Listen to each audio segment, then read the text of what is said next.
Hello, welcome. Dr. Sushma Singh this side. Today in Unit 22, Globalization, Privatization and Indigenous Knowledge, we are going to start our lecture with topic Protection of Indigenous and Traditional Knowledge. It is very clear from the preceding discussion that the implications of IPRs for the third world countries and the subsistence farming communities and indigenous population within these countries is very severe. Not only is their knowledge stolen, but their very survival is threatened without any compensation for their knowledge or survival. Various protests against the settled tax in particular and in general to variety of agreements have pointed out the northern and the big corporation bias in these agreements. Besides, the IPR regimes are structured to suit the logic developed by the North, which is based on individual rights, and this is alien to the community ownership of the indigenous and traditional communities.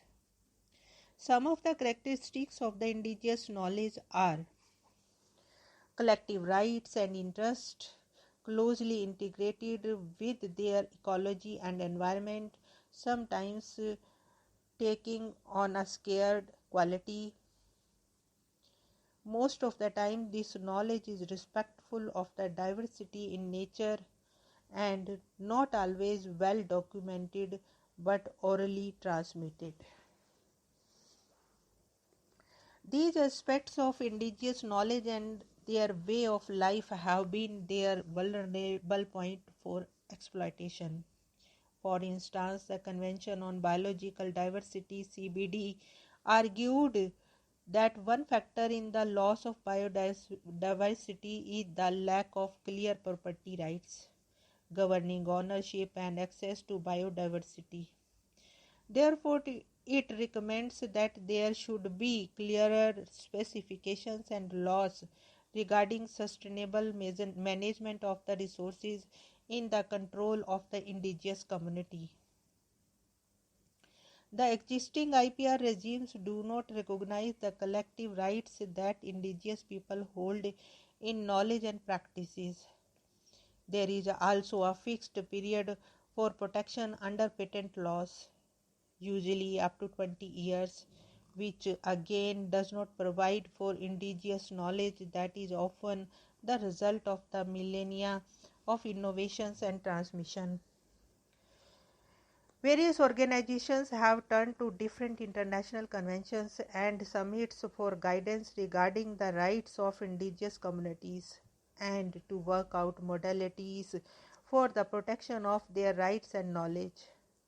Let us briefly summarize some of these articulations. The first is international efforts to protect indigenous rights and knowledge. The draft declaration on the rights of indigenous people provides in Article 24 for the indigenous people rights to their traditional medicines and health practices, including the right to the protection of the vital medicinal plants, animals, and minerals. Article 29 provides that indigenous people are entitled to the recognition of the full ownership, control, and protection of their culture and intellectual property. International Labour Organization Convention also contains various provisions. Article 4, 5, 8, 13, and 23 relevant to the protection of the indigenous people's culture, environment, and religious and political system. One international development that provides specific opportunities for the introducing measures to protect indigenous knowledge is the Convention on Biological Diversity (CBD) mentioned above.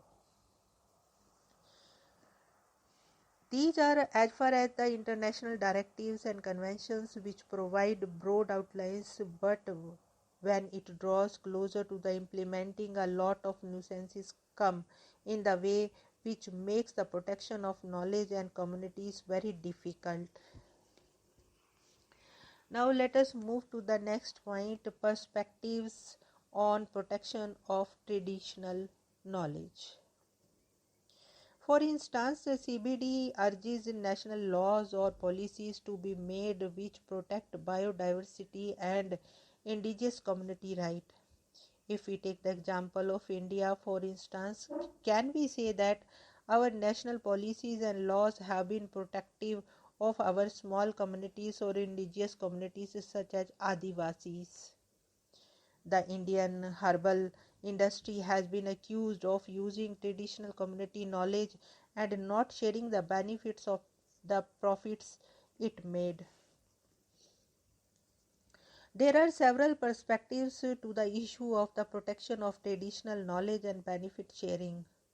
Ujjwal Kumar from Jane Campaign, an NGO working towards this issue, writes in an article that the perspectives can be commercial interest minus of community, commercial interest inclusive of community, and community interest that do not conform with the commercial interest.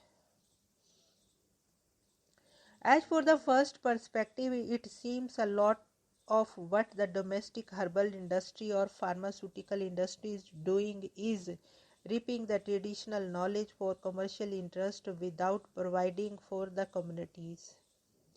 The second one, on the other hand, seems a good via media for the IPR regimes. It seems is increasingly difficult to debunk, so there should be protection of not only the knowledge but also commercialization where benefits are shared by the relevant communities. The efforts made by National Innovation Foundation and to some extent People's Diversity Registers can be cited as examples of this category. The proponents of the third viewpoint feel that the communities and traditions are inseparable and they should not be diluted by laws and commercial interests, as it would upset the very foundation and philosophy of the indigenous community relationship with environment. Their basic objective is to regain control of decreasing access to biological resources by indigenous community and not concentrate on the byproducts of what remains of their knowledge or practice. As these perspectives have their respective advantages and disadvantages, if one were to examine them carefully. In the meanwhile, the poorer countries of the world, especially a combined front of Brazil, India, Venezuela, and Malaysia, among others, have been resisting global pressures and agreements at various levels and have created a fairly formidable resistance to northern domination. However, issues related to protecting, recognizing, and rewarding of traditional knowledge associated with the biological resources are very complex.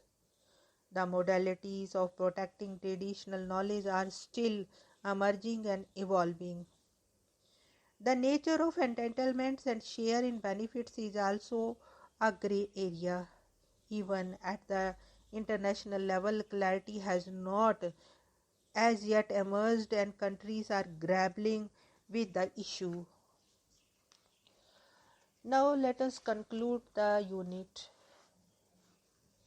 In this unit, we have tried to understand the process of globalization and its main features and how in many ways it paves the way for increasing privatization and liberalization.